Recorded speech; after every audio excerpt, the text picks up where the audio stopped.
Jadi ketika saya Subhi didatangi oleh Pak Nas dan Pak Yani, lah nih kok pun kepirang suarane, ada bomber dari Belanda, wung wung wung wung, monggo medal.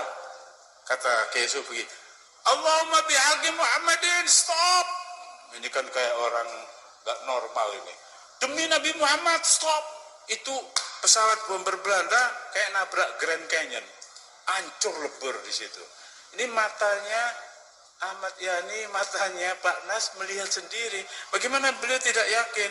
Dan buku catatan dari Pandanaran itu sekarang tidak bisa dijumpai lagi di pasaran. Sudah ada yang nebas dan dimusnahkan. Karena kalau itu terbaca oleh banyak orang, orang-orang kayak Anda, orang Nahdlatul Ulama ini akan besar hatinya. Assalamualaikum warahmatullahi wabarakatuh. Sebelum menonton video ini, jangan lupa subscribe, like, and share. Karena subscribe, like, and share itu gratis, saudara-saudara. Selamat menonton. Assalamualaikum warahmatullahi wabarakatuh. Untuk Maidah Hasanah akan disampaikan oleh Al-Mukarram Syekhina Mustafa Mas'ud. Waktu dan tempat kami persilahkan.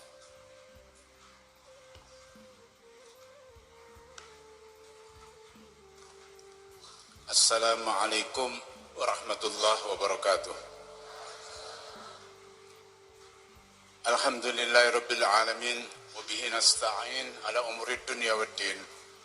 Wassalatu wassalamu ala asrafil anbiya wal mursalin sayyidina wa maulana wa habibana wa syafi'ana wa qurrata ayunina Muhammadin sallallahu alaihi wasallam. Asyhadu an la ilaha illallah wa asyhadu anna Muhammadan abduhu wa rasuluh. Para hadirin hadirat rahimakumullah, saudara-saudariku yang kucintai. Saya bersyukur kepada Allah bisa berada di tengah Anda semua saat ini. Satu rangkaian memperingati hari lahir Nahdlatul Ulama. Yang terang, kita saat ini berada di petilasan para aulia, wali songo. Yang banyak berada dulu, bahkan sampai sekarang sebenarnya di Demak ini. Mohon perkenaan Anda semua, saya akan cerita aja supaya enak. Apa kalau tak tengok di kemauan pun?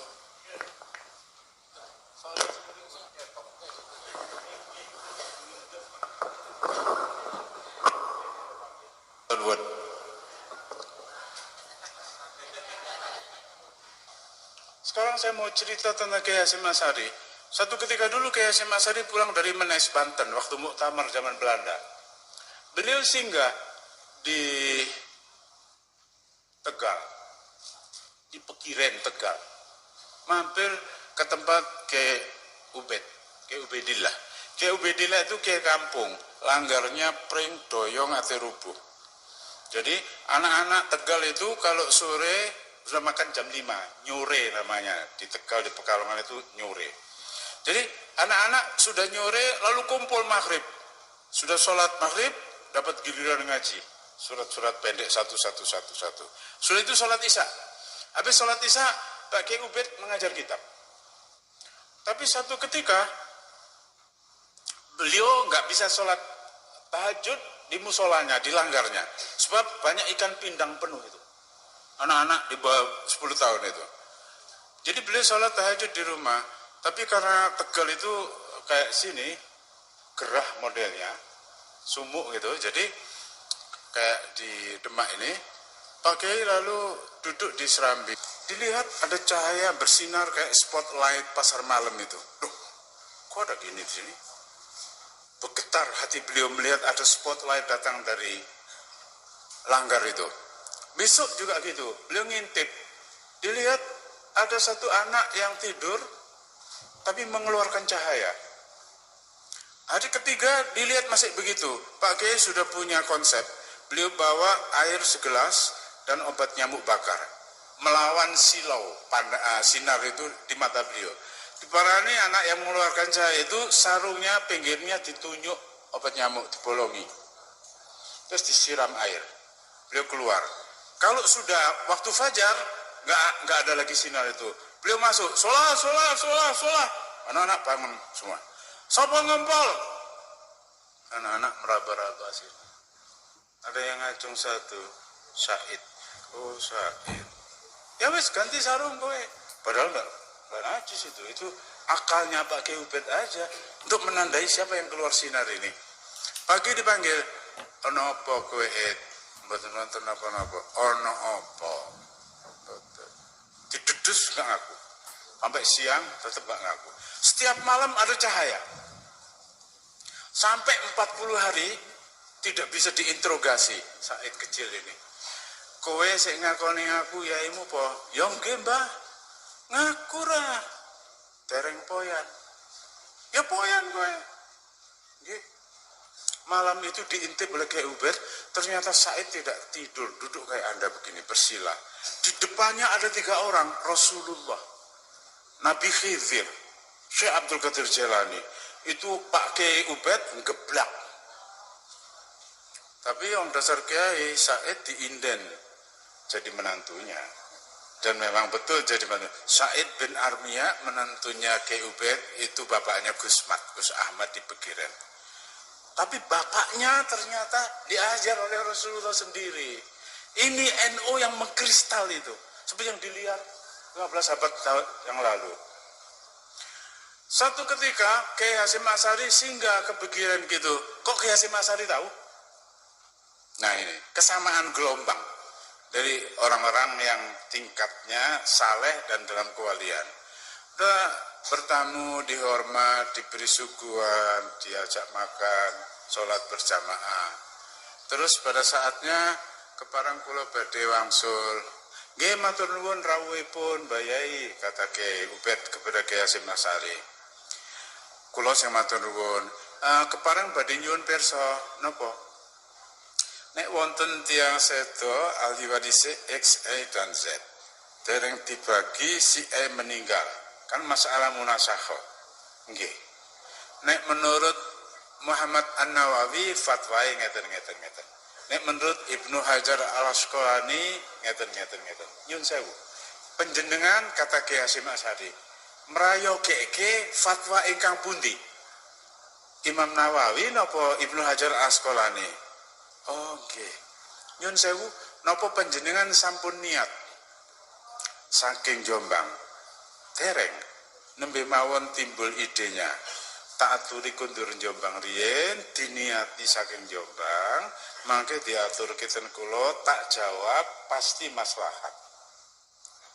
Itu Kiai Hasyim Asy'ari wali besar diginiin sama Kiai Ubed. Tapi tawadhu'nya minta ampun.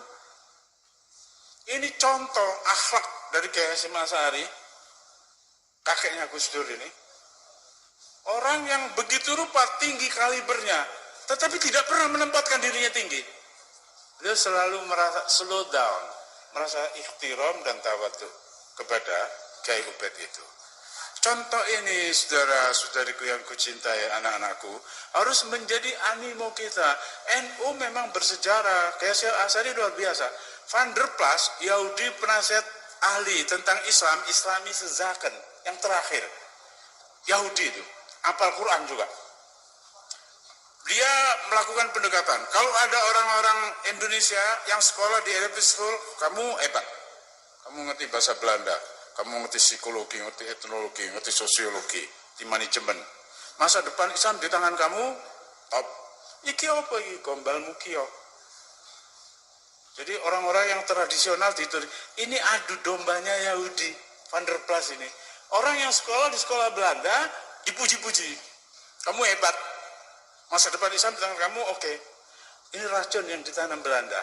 Orang yang dipuji-puji ini nanti akhirnya menjadi orangnya rasionalis, tidak ikhtiram lagi dengan orang yang berada pada posisi seperti Kiai Hasyim Asy'ari. Kiai Hasyim Asy'ari memberi antitesis kepada pikiran dari Van der Plas ini. Beliau menulis Qanun Asasi. Qanun Asasi itu cuma kompilasi ayat Quran dan ahadisun Nabawi. Tapi ditulis oleh orang yang akhlaknya luar biasa tinggi, itu pemimpin Nahdlatul Ulama. Itulah yang kemudian dalam perasaannya menjadi substansi yang dibawa oleh bapaknya Gus Dur, Kiai Wahid Hasyim. Kiai Wahid Hasyim itu ternyata masuk kantor sebagai Menteri Agama jam 8 mulai Alif Lam Mim. Asar pulang sudah An-Nas. Setiap hari khatam sekali Al-Quran. Beliaulah yang menulis kalimat dengan berkat rahmat Allah yang Maha Kuasa. Sampai sudah saatnya perjuangan bangsa Indonesia untuk merebut kembali, memulihkan kembali kemerdekaannya, dan seterusnya, dan seterusnya. Itu kalimat Kiai Wahid Hasyim. Bung Karno nggak tahu, Bung Hatta nggak tahu, apalagi Master Maramis. Profesor Karim Muzakir juga nggak tahu, Ki Bagus Hadikusumo juga nggak tahu, Master Sunarto apalagi. Jadi yang tahu ini sebetulnya Kiai Wahid Hasyim, dan itu berasal dari abahnya. Jadi sekarang komitmen nasional UUD 45 bisa dirubah dengan voting. Suara maksimal atau lebih satu. Bab dan pasal UUD 45 menurut keputusan di MPR bisa dirubah.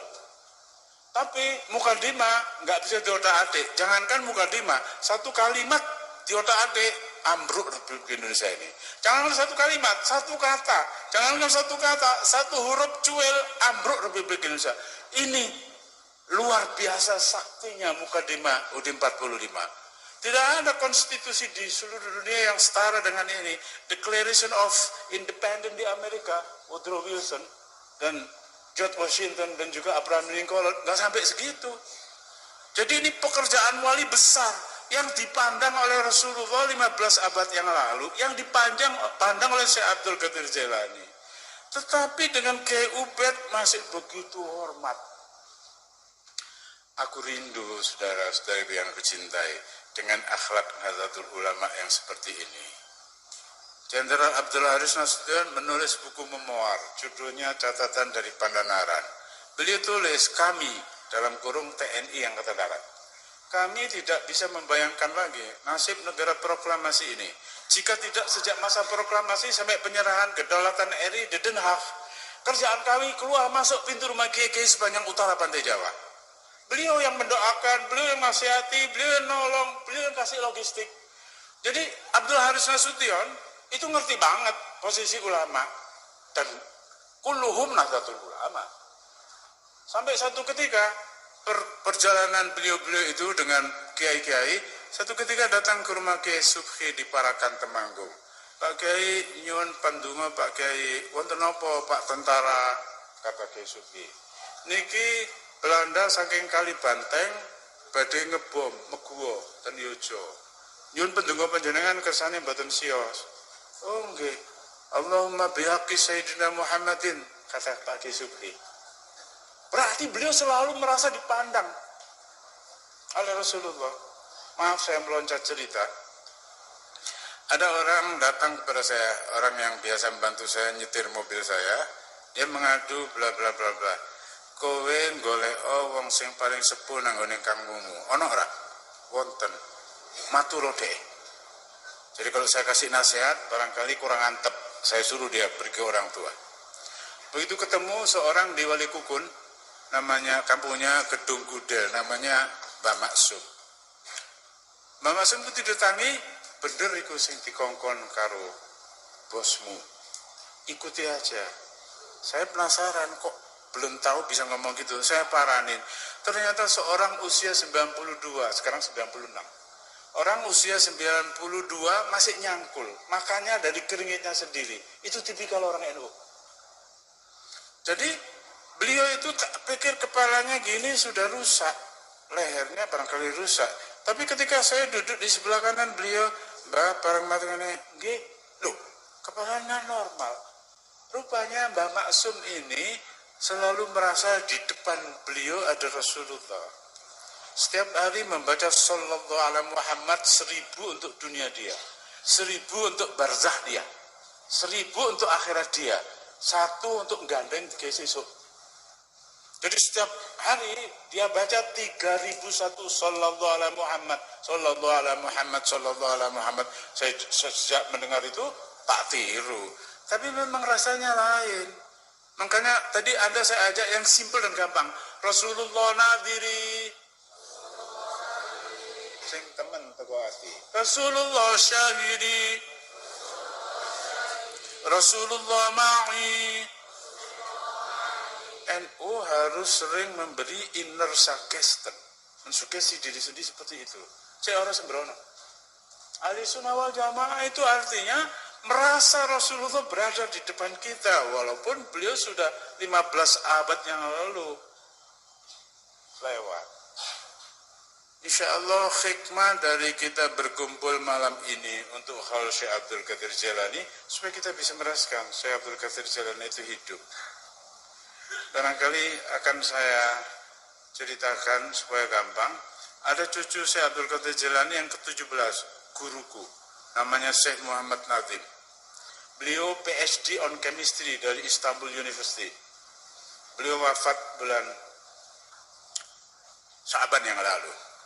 Saya ketemu beliau tahun 98 ke London. Karena dari anak-anak UI yang main komputer, akhirnya saya mendapat tahu, loh, ini ada seorang Arab yang istimewa, berada di Turki, tapi menantunya berada di Amerika, Syekh Hisham yang sering datang ke sini, menundukkan orang Amerika dengan modal dengkul aja dan hati yang kuat. Saya datang. Waktu itu Ramadan, menjelang Tarweh. Kami sudah berkumpul di satu masjid namanya Sacklewell Road di London, di East of London. Kami kumpul semua, lalu ada mobil yang kira-kira di luar itu merapat. Orang semua tahu kalau itu mobil Syekh Nadim. Saya bilang dengan teman Inggris saya, Giles Davidson, let's come approaching Maulana. Ayo nyedek Maulana. No. Ini Giles Davidson ini baru 3 tahun syahadat. Tapi adabnya, hatinya merasa berhadapan terus itu. No. No need to attract Maulana. He knew all about us. Keep stay with me. Saya sebenarnya tertampar, malu juga, tapi okay then, thank you, saya bilang gitu. Begitu Syekh Nadim digiring ke mihrab masjid, kira-kira di kamera ini, beliau nengok ke sebelah kiri ke arah saya. Apa kabar Profesor? Ngomong bahasa Indonesia. Loh, kok tahu bahasa Indonesia? Kok tahu kalau aku dosen? Dia tanya, apa kabar Profesor? Saya bilang, fine, thank you Maulana. You are right Malik. Kis David ini namanya Abdul Malik. Kamu benar Malik. Kamu benar Giles Davidson.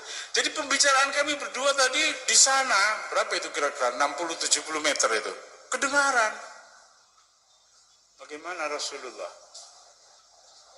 Bagaimana Syekh Abdul Qadir Jailani? Datuk dari guru-guru. Lebih dari itu. Jadi menghaulkan Syekh Abdul Qadir Jailani berarti meletakkan beliau punya karomah berada di depan kita. Membaca Simtud Duror berarti menarik Rasulullah di depan kita. Wa taj'aluna fi hadrati hadzal habib minal hadirin. Inilah yang ingin saya katakan kepada Anda semua, bukan mauidhah kepada Anda, tapi terutama kepada diri saya sendiri. Jadi istilah NU ini yang pemimpinnya kayak Hasyim Asy'ari menelurkan santen yang dibawa oleh Kiai Wahid Hasyim berupa preambul UUD 45 yang kesaktiannya nggak bisa dirubah. Seluruh dunia kecolongan, tidak ada konstitusi kayak UUD 45 dengan berkat rahmat Allah. Bukan negara Islam, bukan negara agamis. Tetapi ternyata di situ ini telurnya Kiai Hasyim Asy'ari, santennya beliau. Dengan berkat rahmat Allah yang Maha Kuasa.